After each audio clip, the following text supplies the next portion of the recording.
Carlton Champion Jr. has been indicted on murder charges in the death of transgender woman Ty Underwood. A Smith County grand jury indicted Champion in late April. Champion was arrested in January after an investigation uncovered electronic evidence showed Champion was expecting sexual favors from Underwood that morning and found out she was transgender. It was just after dawn in Tyler, Texas, January 26, 2015, when the silence of the morning was broken by the crackle of police radios. A call had come in about a car crash in a quiet residential area. Tyler 911 is your emergency police siren. It's a car across the street. It looked like it's up out of telephone poles and the headlights are on. And I don't see anybody out of the car. And my grandbaby said they thought they heard some shooting.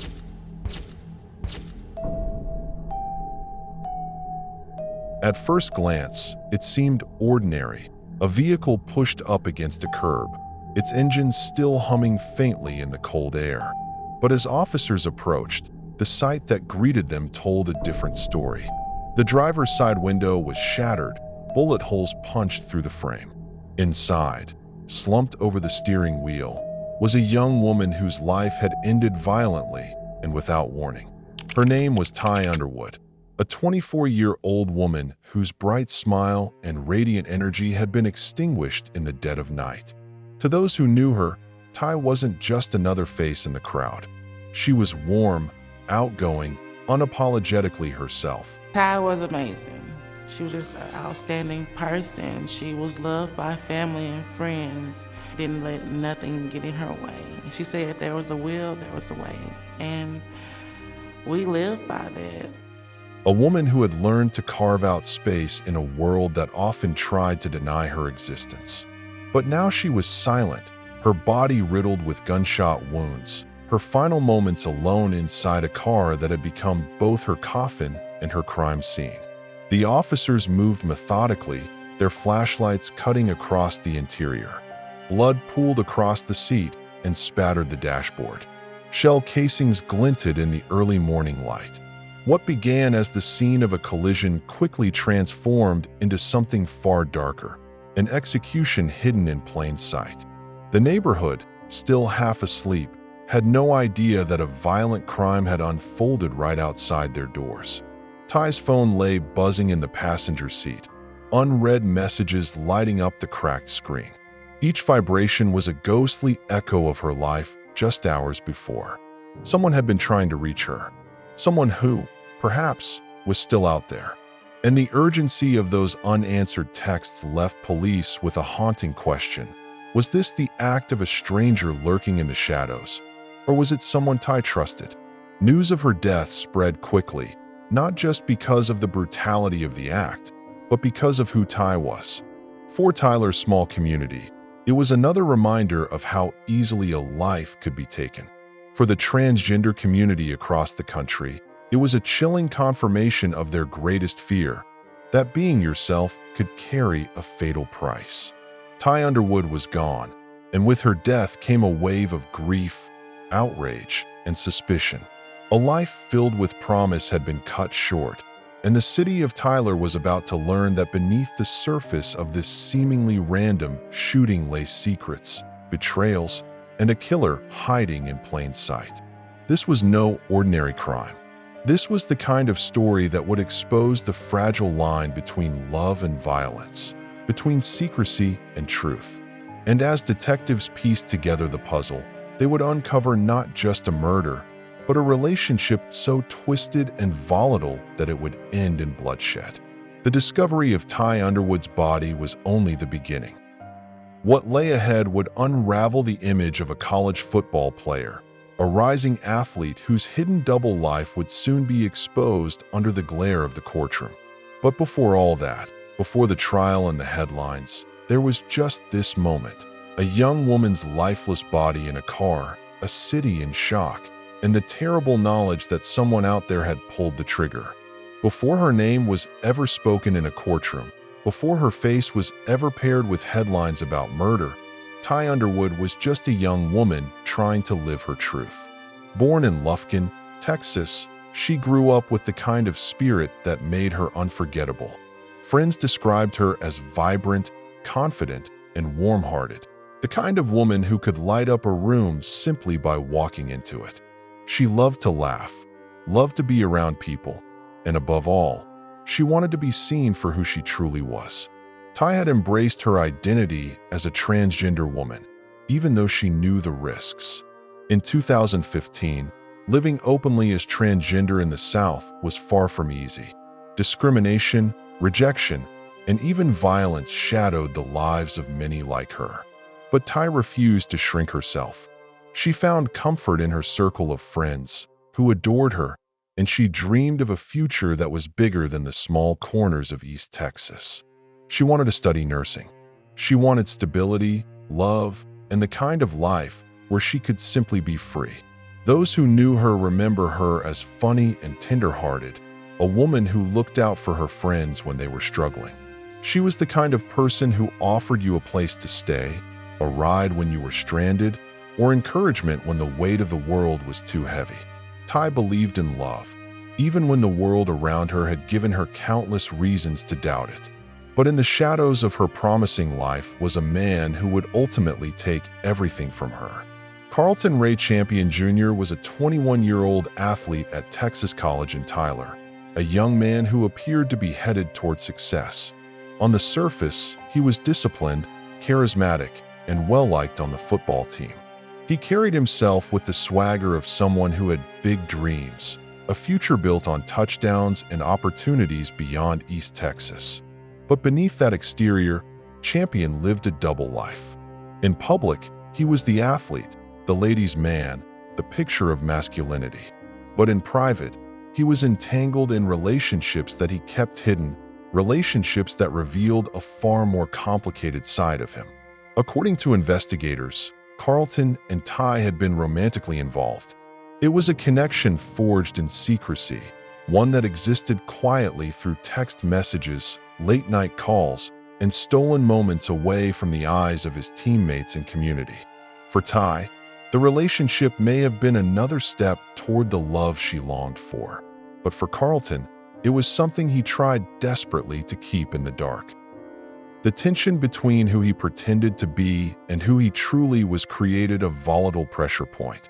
In the conservative culture of a small Texas town, being exposed could mean ridicule, shame, and the loss of the image he had worked so hard to build.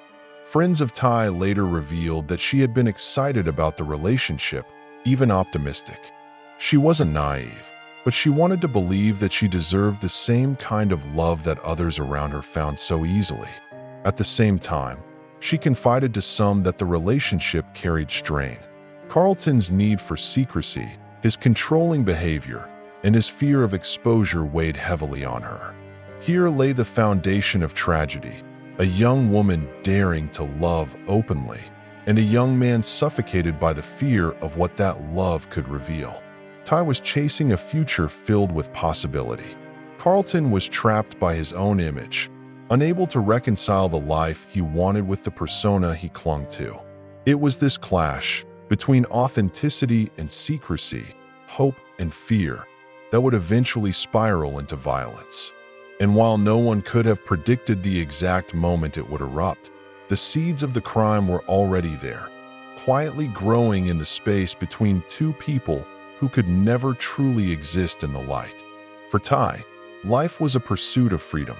For Carlton, it became a prison of his own making. And when those two worlds collided, the result would be devastating. In every tragedy, there are subtle warning signs, fragments of truth that, in hindsight, seem impossible to ignore. With Ty and Carlton, those signs were there, quietly surfacing in moments of secrecy, frustration, and unease. To Ty's friends, it sometimes seemed like she was caught in two different worlds. On one hand, she was the vibrant woman who laughed loudly, who planned her future with optimism, who carried herself with confidence even when life was heavy. But behind closed doors, she confided worries about the man she was seeing. Carlton wasn't the kind of partner who embraced her openly. He was careful, secretive, and at times, distant. There were nights when Ty would sit with friends and smile, while her phone buzzed relentlessly in her hand. She'd respond quickly, her face flickering between excitement and stress. If asked, she'd brush it off, but those closest to her could tell. There was something complicated in the way this relationship was unfolding. Love, yes, but also fear. For Carlton, the red flags were even more visible. He was obsessed with his image, consumed by what others thought of him. In the locker room, he was the confident football player, the man with swagger. But behind the bravado, there was a gnawing paranoia. He couldn't risk his teammates, his coaches, or his family discovering that he was involved with a transgender woman. To him, the exposure would be ruinous, and he lived in constant fear that someone might find out. This paranoia bled into the relationship. Carlton insisted that their interactions remain hidden. No public outings, no photographs, conversations limited to text messages or late-night calls. For Ty, who wanted nothing more than to be loved openly, the secrecy began to weigh heavily. She wasn't a secret. She didn't want to be someone's hidden shame. And yet, she cared for him enough to stay. But those compromises came with cracks. Friends later recalled that Ty sometimes worried she was being strung along, that Carlton's silence about their relationship was not just about fear, but about control. She wondered aloud if he truly cared for her, or if he was using her in ways she couldn't bring herself to admit. The most haunting red flag, however, was the escalating tone of their communication. Text messages revealed moments of tenderness, but also sharp edges, words that hinted at frustration, anger, and suspicion. Carlton's dual life, the pressure of secrecy, and the fear of exposure created a volatile cocktail. Every message was a reminder that their love was both fragile and dangerous. In the weeks leading up to her death, Ty confided to a close friend that she was considering moving on, that she deserved better than being someone's hidden secret. But love has a way of making people hesitate. She still held on to hope that things would change, that Carlton would eventually choose her without hesitation. What Ty could not have known was that Carlton's fear of exposure was reaching a breaking point. His world, carefully crafted around a public image of masculinity and control, was colliding with the reality of their relationship. And for someone like him, desperate to maintain appearances, the cost of being found out would become unthinkable. The red flags were there: secrecy, paranoia, control, and fear. To her friends, Ty was simply navigating a complicated relationship. But in reality, she was standing on the edge of something far darker. And when that darkness finally took hold, it would manifest not in words or arguments, but in gunfire. The night of January 25, 2015, carried with it the stillness of routine. Tyler, Texas, was quiet, the streets nearly empty under the glow of flickering streetlights. Somewhere within that silence, Ty Underwood's phone lit up with familiar messages. On the other end was Carlton Champion Jr., the man she had loved in secrecy, the man whose name was wrapped around her happiness and her pain. What began as another late-night exchange between two lovers soon turned into a meeting that would seal Ty's fate. Investigators later pieced together the final hours from phone records, digital trails, and fragments of testimony. The messages were suggestive, urgent, the kind that lured Ty from the safety of her home into the dark night. She climbed into her car, unaware that this would be the last drive of her life. Ty was someone who lived for connection, for love, and she believed she was meeting someone who once made her feel special. The hum of her engine carried her through Tyler's sleeping streets, headlights slicing through the darkness. But waiting for her was not love, not tenderness, but a man unraveling under the weight of fear and secrecy. Carlton's paranoia had reached its breaking point.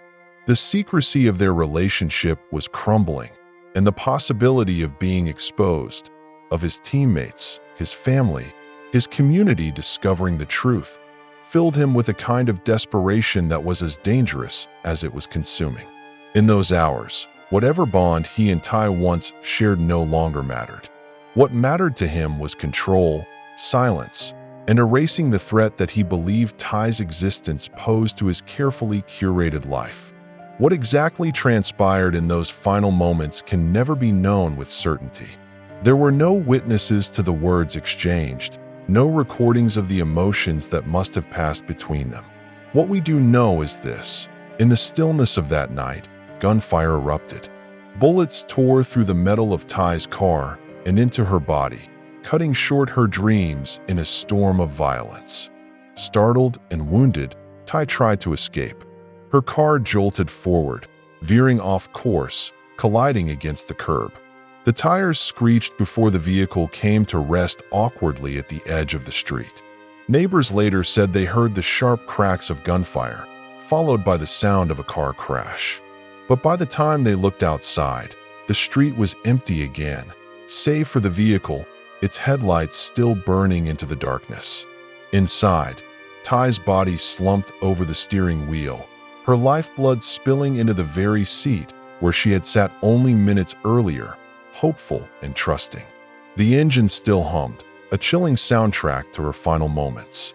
Her phone, lying in the passenger seat, buzzed with unread messages, fragments of conversations that would forever remain unfinished. To the killer, it may have seemed final, a secret erased, a threat silenced. But what Carlton didn't realize in that instant was that the act of violence would only unravel his world further. Every bullet left behind evidence. Every digital trace pointed toward him. Every lie he had told was about to collapse under the weight of truth. The crime was quick, brutal, and merciless. It left behind not just a body, but a ripple of grief that would stretch far beyond that quiet Tyler Street. Ty Underwood's life ended in the dead of night, but the questions her death raised would linger for years to come. Who was Carlton Champion Jr. really protecting? Himself, his reputation, or a fragile image built on lies? What he didn't know was that the very secrets he killed to protect would become the very evidence that brought him down. In the hours after the shooting, Tyler, Texas, remained unaware of the violent act that had taken place under its quiet sky. Carlton Champion Jr. walked away from the scene believing that his secret had been buried with Ty Underwood. For him, silence was survival. He returned to his world as though nothing had happened, slipping back into the role of the confident athlete, the young man with a promising future. But beneath the mask, the cracks were already spreading. Investigators quickly saw that this was no random drive-by or accident. The shattered glass, the bullet casings, the angle of entry wounds, they painted a clear picture of an ambush. Ty had been targeted, not caught in crossfire. The question was why and by whom. Detectives began their search the same way they always did, by retracing the victim's last steps. Ty's phone became their roadmap. The text messages leading up to her final moments told a story of urgency and intimacy. She wasn't heading out to meet a stranger that night. She was going to see someone she trusted, someone she had been involved with. Through digital forensics, investigators uncovered the steady stream of messages between Ty and Carlton. The exchanges revealed a hidden relationship, flirtations, arguments, and promises. The digital trail tethered Carlton to her final hours. But police needed more than texts. They needed something that would place him at the scene.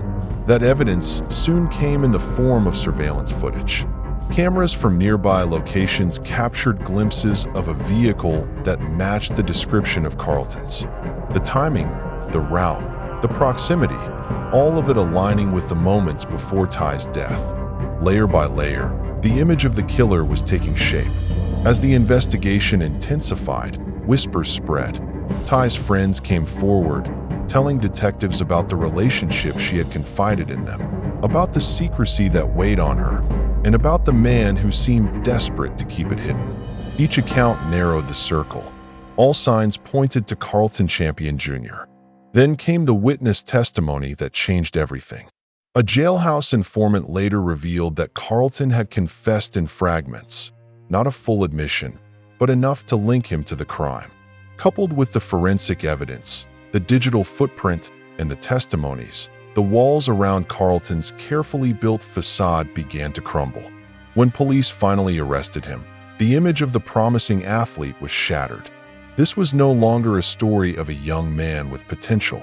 It was the story of a killer who had pulled the trigger to protect a lie. The cover-up, the secrecy, the silence, the attempt to vanish back into normalcy had failed. Every attempt Carlton made to hide his actions only left more threads for investigators to pull. The secrecy of his relationship with Ty, the texts that lured her out that night, the bullets that tore through her car, all of it formed an unshakable case. Ty Underwood's murder was not just solved through science and procedure, but through the undeniable truth that love kept hidden in the shadows had transformed into violence in the light. And when the case went to court, Carlton's double life would no longer remain his own secret. It would be exposed for the world to see. The trial of Carlton Ray Champion Jr. was more than a legal proceeding. It was a collision of image and truth. For months, the young man had been portrayed as a rising star, a Texas college football player with discipline, charisma, and a promising future. But inside the courtroom, that image crumbled under the weight of evidence and testimony. Prosecutors began their case with cold, hard facts. They showed the jury the phone records, digital footprints tying Carlton to Ty Underwood in the hours leading up to her death. They presented surveillance footage that placed his vehicle near the scene. They introduced text messages that revealed intimacy, secrecy, and a hidden relationship Carlton had desperately tried to conceal. The evidence was methodical, damning, and impossible to ignore. The forensic trail was equally devastating. Ballistic reports tied shell casings from the scene to a weapon associated with Carlton. The trajectory of the bullets told a chilling story. Ty had been targeted deliberately. This was no random act of violence. It was intentional, but the prosecution didn't stop there. They brought forward witness accounts, including friends of Ty who testified about her relationship with Carlton and the secrecy that shrouded it.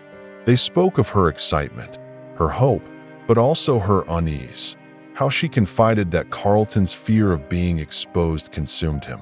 Then came the testimony of the jailhouse informant, who told the jury that Carlton had made incriminating remarks behind bars, hints of guilt that betrayed his carefully rehearsed denial. The defense tried to chip away at the state's case, questioning the credibility of the jailhouse informant, pointing to the absence of eyewitnesses to the shooting. But every argument collapsed under the mountain of evidence prosecutors had laid bare. The jury saw through the smokescreen. As the trial drew to a close, the story of Carlton Champion Jr. was no longer one of potential and promise. It was the story of a man who chose violence over vulnerability, secrecy over truth. The jury deliberated, and when they returned, their verdict carried the full weight of Ty Underwood's stolen future. Guilty of murder. The sentencing was swift and severe. Carlton Ray Champion Jr. was sentenced to life in prison, a punishment that stripped him of the freedom he had tried so desperately to protect. For Ty's friends and family, it was a measure of justice, though no sentence could ever restore the life that had been taken. For the transgender community, it was another painful reminder of how often their lives are cut short by violence, and how those who harm them rarely imagine the full cost of their actions until it is too late. As the gavel struck and the courtroom emptied, the double life of Carlton Champion Jr. was laid bare for all to see. He had killed to protect a secret, but in doing so, he exposed everything he had hoped to hide. Life in prison, a future erased, a truth revealed too late. The verdict was read, the sentence handed down, but for those who loved Ty Underwood, justice in a courtroom was not the same as healing. Nothing could fill the absence left by her death, the silence where her laughter once lived, the empty seat at family gatherings, the unanswered calls that would never again light up her phone. Ty's family mourned not only the loss of a daughter, a sister, a loved one, but the cruelty of how she was taken. They remembered her as a bright, loving spirit, someone who dreamed of a future in nursing, someone who wanted to care for others even while she struggled to find care for herself in a world that was not always kind to women like her. Their grief was heavy, a mixture of sorrow and anger that the love she carried so freely had been met with violence. Her friends, many of whom had walked beside her through the joys and hardships of living as a transgender woman in Texas, carried their grief into the public square. They spoke about Ty as a fighter, a woman who embraced her identity despite the risks. They marched, they held vigils, they called her name in the night sky lit by candles. Tyler, a city not often in the headlines, became the focus of a national conversation about the dangers transgender women face, especially women of color. Advocates pointed to Ty's death as more than an isolated tragedy. It was part of a devastating pattern, a rising tide of violence against transgender people in America. For many, her murder became a rallying cry. Her story was carried beyond the borders of Texas, repeated in newsrooms, spoken at conferences, held up as evidence of the urgent need for change. Within the community, her memory became both a wound and a banner. Her friends recalled her kindness, the way she made people feel seen, the way she loved without hesitation. They also spoke openly about their fear, the fear that came with walking the same path she had walked, of living authentically in a world that too often punished authenticity with violence. At the same time, Ty's story reached into the heart of families and neighborhoods. For some, it was the first time they had confronted the reality of what it meant to be transgender in America. For others, it was a reminder that silence and secrecy can be just as dangerous as hate. In the months after her death, her name became a symbol, not just of loss, but of resilience. Her life, though cut short, forced a city, a state, and a country to look at the violence transgender people endure, violence that can no longer be pushed into the shadows. Her family's grief was personal. Her community's grief was collective. Together, they formed a chorus of mourning and defiance, a promise that Ty Underwood would not be forgotten. The story of Ty Underwood is not just the story of a single crime. It is the story of how love, secrecy, and fear can twist into violence. It is the story of a young woman whose only crime was daring to live openly, daring to love in a world that too often punished her for being herself. And it is the story of a man who chose to kill rather than face the truth of who he was. In the end, Carlton Champion Jr. lost everything he tried to protect: his freedom, his future, his reputation, all of it stripped away by the same bullets he fired in the darkness. The secrecy he fought to preserve became his downfall. The love he tried to erase became the evidence that sealed his fate. But Ty lost more. She lost her life. She lost her dreams of nursing, her laughter with friends, her quiet hopes for love that was not hidden in shadows. Her family lost a daughter. Her friends lost a sister in spirit. And the transgender community lost yet another voice silenced too soon. Her murder forces us to ask difficult questions. What does it say about our society when authenticity is treated as a danger? How many more names must be added to the list of transgender women of color who never lived to see their dreams fulfilled? And how many more families must sit in courtrooms, listening to verdicts that can never bring back what was stolen? Justice was served in the legal sense. But true justice, the kind that ensures people like Ty can live without fear, remains elusive. Her story lingers like a warning, like a wound, and like a plea for change. Ty Underwood's life ended on a quiet street in Tyler, Texas. But her story did not end there. Her memory endures in the vigils, in the protests, in the voices of those who refused to let her be forgotten. And in the silence that follows, we are left with a haunting truth. Sometimes the most dangerous secret is not the one we keep from others, but the one we refuse to face within ourselves. What do you think? Was justice truly served for Ty Underwood? Or does her story reveal a deeper injustice that no courtroom can ever fix? If you found this story powerful, make sure you like this video, share it with others, and subscribe to Sinister Tales for more true crime documentaries that reveal the darkness hiding in plain sight.